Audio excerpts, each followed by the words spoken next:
बिस्मिल्लाहिर्रहमानिर्रहीम। अस्सलाम वालेकुम। मैं सैयद इमरान शफ़क़त आपकी खिदमत में हाज़िर हूँ। अंदर की खबर आ गई है कि पीडीएम का असल मंसूबा क्या है और कल के इजलास में जो अंदर की कहानी सादा अल्फाज में आसिफ अली ज़रदारी ने किस तरह करके क्या बातें कहीं और किस तरह करके जो इस्तीफ़े देने पर आमादा थे, बल्कि एक दूसरे के मौक़िफ़ को जब वो मीडिया के ज़रिए एक दूसरे तक पहुँच रहा था तो किस तरह वो उस पर रिस्पॉन्ड किया करते थे कि हाँ बुलाएंगे, देखेंगे, फिर देखेंगे, फ़ैसला हमने करना है। लेकिन कल की मीटिंग में किस तरह आसिफ अली ज़रदारी ने सबको आराम किया और नवाज़ शरीफ साहब जो हैं वो पहले से ही उसको आसिफ अली ज़रदारी को एक मौका और देने के लिए तैयार हैं। तो असल प्लान क्या है, ये अंदर की खबर बाहर आ गई है। और कल जो मैंने आपसे गुजारिश की थी कि एक बहुत बड़ी अहम शख्सियत जो मौलाना फजलुर रहमान की प्रेस कॉन्फ्रेंस के फ़ौरी बाद जिसने बोलने से इनकार किया था हमारे साथ, मेरा एक दोस्त एंकर था, तो उसके बाद फिर जो गुफ्तगू छिड़ी और मैंने आपसे पिछले व्लॉग में गुजारिश की थी कि मैं आपको बताऊंगा कि पीडीएम के अंदर की पॉलिटिक्स जो है वो क्या है और उन तक क्या इतलात हैं। यानी पाकिस्तान के बहुत से बाअसर हलकों में से एक हलके के या एक विंग, जो गवर्नमेंट का एक विंग है, पर रियासत पाकिस्तान का एक विंग, एक इंस्टीट्यूशन सादा अल्फाज में अगर कहें तो उसके अंदर क्या सोच है, वो किस जाविये से पीडीएम को देख रहा है और पीडीएम उसके ख्याल में उसको लग रहा है कि किस तरह टूट फूट जारी है पीडीएम के अंदर, और वो मुतमिन है या मुतमिन नहीं है, या हमको ये शो कर रहे हैं कि हमें कोई फ़र्क नहीं पड़ता इनकी इस तहरीक से। वो क्या सोच रहे हैं और क्या आएंगे, ये दोनों बातें मैं आपको बताऊंगा। पहले चलते हैं कि कल पीडीएम के इजलास में क्या हुआ। पीडीएम के इजलास में जब वैसे तो ये था ना जी कि अगर धरना नहीं, वो क्या है, अल्लाह भला करे, मेरे स्किप हो जाते हैं अल्फाज, अगर इस्तीफ़े देखो मेरे मुँह चों ही निकल रहे थे, उन्होंने हथों की बाहर निकल गए यार। तो वो इस्तीफ़े जो हैं वो आने थे, इस्तीफ़े आए नहीं। इलेक्शन लड़ने का ऐलान हो गया और फिर इलेक्शन से पहले एक बात और थी कि जी कि हम फिर तहरीक अदम एतमाद लेके आएंगे, वो भी गायब हो गई, धरना सामने आ गया। तो इसके ऊपर बड़ी बहस चली और ख़्याल तो ये था जिस तरह पिछली दफ़ा भी कहा था कि जी कि इस दफ़ा हम बैठेंगे और कोई फ़ैसला करके उठेंगे। तो फ़ैसले अंदर में बड़े खौफनाक हुए हैं। वो जो ब्रेकिंग खबर है वो ये है कि बड़े खौफनाक फ़ैसले हुए हैं, लेकिन दस नहीं रहे। वो है ना, मुख्तार है बढ़ जानी दिया, हुकूमत दस दी नहीं पई, पीडीएम दस नहीं रही कि उन्होंने क्या फ़ैसले किए हैं। तो वो जो हमारे जो मेहरबान दोस्त अंदर बैठे हुए थे उन तक जो खबर नहीं रुकती ना, प्रॉब्लम ये है खबर का प्रॉब्लम ये है कि ये कहीं ना कहीं से लीक हो जाती है। तो उन्होंने फिर बताया, और वो ये बताया जी कि ये जो बड़ा ख़तरनाक प्लान इन्होंने तरतीब दिया है कि ये पूरे पाकिस्तान से काफ़िले निकलेंगे, इस्लामाबाद की तरफ मार्च करेंगे 26 मार्च को, क्योंकि सेनेट का इलेक्शन ये उस वक़्त तक उसका जो जिसको हम कहते हैं कि कोई पंजाबी में तो कुछ और ही कहते हैं, वो पता नहीं अब आपको वो अच्छा लगे या बुरा लगे, फौरी तौर पे मेरे जहन में कट्टी कट्टा जो भी है वो सामने आ जाएगा कि वो कट्टा है या कटी है। तो यानी कि जो कहा जा रहा है कि टाई पड़ रही है, जो स्पेकुलेट किया जा रहा है कि गवर्नमेंट का जो इत्तेहाद है उसका और पीडीएम का जो इत्तेहाद है उसका 50 जो है वो यानी 50-50% यूँ कह लें कि सीटें बन रही हैं। और इनकी कोशिश है कि सिंध से हम इनको एक सीट या 2 सीटों की मार दें, पीडीएम वालों की, आसिफ अली ज़रदारी की। और ना सिर्फ वहाँ से बल्कि इस्लामाबाद से भी हम जो है वो निकालें सीट, क्योंकि पंजी बंदे हमारे साथ मिले हुए हैं। तो इस तरह करके इन्होंने वहाँ पे ये भी चीज़ें डिस्कस की हैं सारी की सारी कि जो क्या है यूसुफ गिलानी साहब की जो सीट है वो हम निकाल सकते हैं। इस डिस्कशन के बाद सारे जो है ना उतार चढ़ाव ये कैलकुलेशनें करके इन्होंने फिर इकट्ठे लड़ने का फ़ैसला किया है। और जो ख़तरनाक बात जो मैं बार बार जिसकी तरफ इशारा कर रहा हूँ, मैं उस पर आ रहा हूँ, और वो ख़तरनाक बात ये है कि ये पूरे पाकिस्तान से काफ़िले चलेंगे 26 को। तो वो जो काफ़िले चलेंगे वो काफ़िले पूरे पाकिस्तान से निकलेंगे और जो उनका मंजिल है वो फैज़ाबाद है। और फैज़ाबाद पहुँच के जो प्लान है, जो जिसके सुन के मेरे कानों को यकीन नहीं आ रहा था कि ये लामहदूद मुद्दत के लिए धरना होना है, कि पहले 3 दिन वो उधर बैठेंगे फैज़ाबाद में और बाकी काफ़िलों का इंतज़ार किया जाएगा। और कुछ लोगों का ख्याल है कि फैज़ाबाद के ऊपर ही ये जो 3 दिन हो गए वहाँ पे भी कोई ना कोई सियासी मोर्चा रूनुमा हो सकता है। फिर उसके बाद आगे सफ़र होगा और फिर रेड जोन में जाते जाते इन्होंने 2 दिन और ले जाने, इस तरह करके ये एक प्लान बना रहे हैं। अल्टीमेटली प्लान ये है कि हमने छेती नहीं उठना, हमने इस्तीफ़ा लेके वापस आना है। अब ये प्लान और फिर ये किस तरह कामयाब होगा, अब इस पे हम वो घोड़े दौड़ा सकते हैं, स्पेकुलेटिव चीज़ें हैं। वो जो अंदर बातें हुई वो कहते हैं कि जी कि पहले बात हो रही थी कि इस्तीफ़े पहले दें, हमें ये नहीं करना चाहिए था, हमें वो नहीं करना चाहिए था, सेनेट का इलेक्शन लड़के हमें जो है वो कौमी असम्बली से इस्तीफ़े दे देने चाहिए, ये कर देना चाहिए, वो कर देना चाहिए। तो आसिफ अली जरदारी ने एक पते की बात की है, अगर आप चाहते हैं दोनों रहनुमा, बल्कि यहाँ पर मौजूद सारे रहनुमा कि पाकिस्तान के अंदर पाकिस्तान की जो ताकतवर तरीन मखलूक है जिसको नवाज शरीफ खलाई मखलूक कहा करते थे, वो अगर आप चाहते हैं कि वो अपनी मर्ज़ी का यानी कि सदारती निज़ाम टाइप की कोई चीज़ आइन में तरमीम करके ले आएँ तो फिर ठीक है, बाहर बह जाने हैं तो फिर देख लेते हैं कि फिर ये तमाशा होता हुआ देख लेंगे, फिर बैठ के अपने मुंह पे चपेड़े मारा करेंगे कि ये हमने क्या किया है पाकिस्तान के साथ, फिर पछतावेंगे, फिर कोई हाथ कोई चीज़ नहीं आवेगी। इस तरह की वो बात कर रहे थे। तो इसके ऊपर सब ने कान खड़े किए और इत्तेफाक किया यार गल तो ठीक है।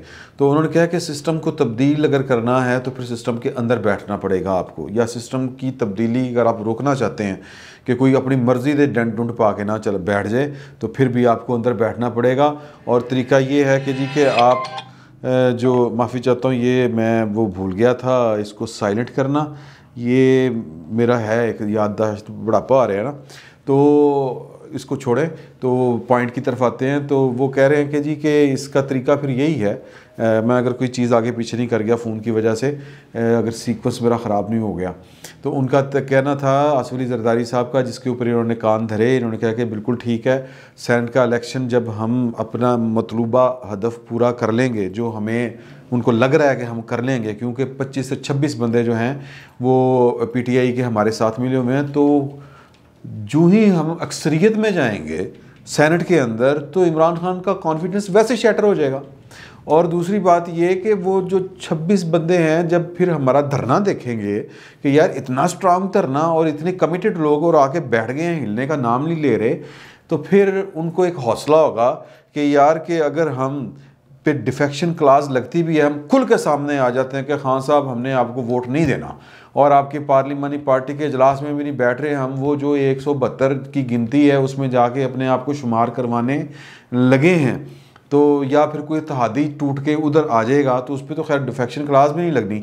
तो मैं उन पे बेसिकली जो ज़्यादा काम हो रहा है वो इत्तेहादियों से ज़्यादा काम हो रहा है PTI के अंदर, जो नाराज़ लोग हैं, जो इलेक्टेबल्स हैं और जिनको पार्टी की इतनी कोई मुताजी नहीं होती, ये वो वाले लोग हैं। और ये किन के असर होते हैं पाकिस्तान में, जितने भी इलेक्टेबल्स हैं वो किन के ज़ेर असर होते हैं, ये बताने की ज़रूरत नहीं है, ये हम सबको पता है कि वो किन के कहने पे पीपल्स पार्टी को छोड़ के, कोई नून लीग को छोड़ के PTI में जाके शामिल हुए थे। किसी को बताने की ज़रूरत नहीं है कि ज़हीरुल इस्लाम साहब क्या गुल खिला रहे थे। जनरल पाशा साहब ने वो 2011 में जो प्रोजेक्ट शुरू किया था उसके नतीजे फिर निकले, और फिर वो किस तरह से चोई शुजात साहब कहते हैं कि मैं ताड़ी चोरी फड़ लीए, तुसी जनाब साढ़े बंदे तोड़ तोड़ के उधर भेज रहे हो।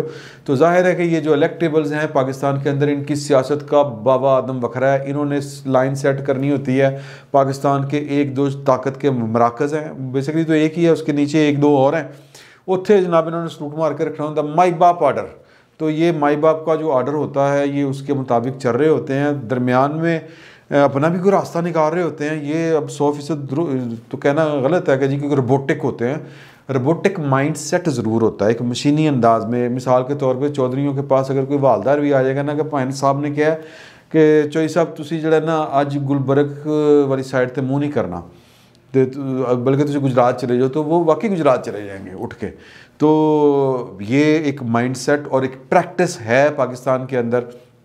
लेकिन दूसरी तरफ ये तो मैंने आपको बातें बता दी, लेकिन एक पाकिस्तान का जो ताकतवर हल्का है, ये इसमें है, इसको हम कंक्लूड आगे चल के कर लेंगे। जो पीडीएम ने कल फैसले किए लामहदूद या गैर मुअय्यना मुद्दत का धरना, और उससे पहले हमने डेंट डालना है सेनेट के इलेक्शन के ज़रिए, और फिर उस डेंट के बाद हमारे जो हमदर्द बैठे हैं पीटीआई के अंदर वो हमारे साथ आके मिलेंगे, और इधर बाहर धरना हो रहा होगा और अंदर हम जो है वो तहरीक अदम एतमाद पेश करेंगे। तो ये प्लान है। और लेकिन जो कुछ खुश फहम से लोग हैं, वो जो कल एक मुलाकात थी उसमें जो वो कह रहे थे कि देखें ये तहरीक कामयाब नहीं हो सकती। मैं कहा जी क्यों नहीं कामयाब हो सकती? इसलिए नहीं हो सकती कि मरियम जो है वो उसको अब अंदर की पड़ी हुई है, लाहौर का जलसा क्यों नहीं कामयाब हो सका? क्योंकि शहबाज शरीफ जो और जो हमज़ा हैं वो हमारे साथ हैं, वो तो हमारे मतलब हमारे हम ख्याल हैं, और वो हमारे हम ख्याल क्यों हैं? क्योंकि वो क्यों इजाज़त देंगे कि जो मरियम नवाज़ है वो पार्टी के ऊपर कब्ज़ा करके बैठ जाए? तो लिहाजा मरियम जो है उसको हमने बाअल्फाज़ दीगर जो है वो उसकी जो सियासत है उसकी हमने हवा निकालनी है कि बीबी तो करके वेख ली अपनी ट्राई। जिस तरह नवाज शरीफ ने कहा था जरदारी साहब को, सॉरी शहबाज शरीफ साहब को, कि आपने अपनी ट्राई करके देख लिया, अब आप चुप करके बैठ जाएं। उन्होंने कहा मैं चुप तो मैं जेल दे विच। अब इतलात ये हैं कि शहबाज शरीफ साहब को, ये कल की इन्फॉर्मेशन बता रहा हूँ आपको, कि वो कहते हैं भैन बाहर आओ, वो कहता मैं ये बाहर नहीं आना, ये बीबी जड़ी है ना मरियम, इसको खेलने दें और इसको पता चल जाए कि मैं कितने पानी में हूँ। तो लिहाजा और हमज़ा शहबाज की शायद अगली पेशी के ऊपर ज़मानत हो जाए। तो मुकमका इधर है, लेकिन अब उनकी अपनी पॉलिटिक्स है। वो कहते हैं कि हम उस वक्त बाहर आएंगे, फिर वो आके मरियम हम पे हुकूमत ना करे, फिर हम कहेंगे मरियम आपने देख लिया, आपसे ये नहीं हो सका मेरे बच्चे, अब आप जाएं घर में जाके ना आलू गोश्त पकाएं, हम दोपहर का खाना इकट्ठे खाएंगे, या फिर हम जो आपको कहेंगे आप वो करें। तो इस तरह का प्लान वो उनके बकौल वो ये सोच रहे हैं। तो ये वो कहते हैं बस थोड़े दिन में ये आपको ये सीन सामने आ जाएगा। और फिर दूसरी बात ये है कि मरियम कि अगर लेवल पे देखें तो मरियम अपनी पॉलिटिक्स कर रही है, वो वज़ीर-ए-आज़म बनना चाहती है, शहबाज शरीफ वज़ीर-ए-आज़म बनना चाहता है। शहबाज शरीफ अगर ना भी चाहता है तो वो कहेगा मेरा बेटे का कोई मुस्तकबिल रोशन हो, वो कम से कम वज़ीर आला तो बने पंजाब का, मैं उत्ते जावा थले आए। तो मरियम के होते हुए ये ना, मरियम को दूसरा चैलेंज कहाँ से है? पीपल्स पार्टी से है। पीपल्स पार्टी अपनी गेम कर रही है कि अगली बारी हमारी हो और बिलावल भुट्टो 2023 में पाकिस्तान का वज़ीर-ए-आज़म हो। तो और मौलाना फजलुर रहमान कहते हैं मेरे नाल हुणे ही मुक लैन, मैं हुकूमत गिराने की पोजीशन में आए और हुणे मुक लैन, मैंने मुझे सदर बनाए पाकिस्तान का। तो ये पीडीएम के अंदर की पॉलिटिक्स वो इस जाविये से देख रहे हैं।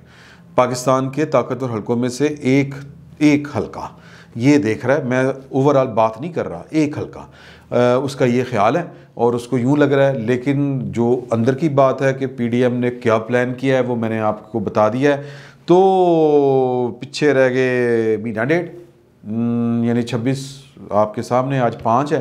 तो वही ना, चले 2 महीने आप लगा लें मैक्सिमम, अगर मार्जिन देना है 2 महीने में चीज़ें आपको बहुत उथल पुथल होती हुई नज़र आएंगी। और पाकिस्तान में हमेशा ये तय है 1947 से आज तक जब कोई अवामी सतह की तहरीक चलती है तो फिर वही कामयाब होती है, साजिश कोई कामयाब नहीं होती। फिल वक्त इतना ही, बहुत बहुत शुक्रिया।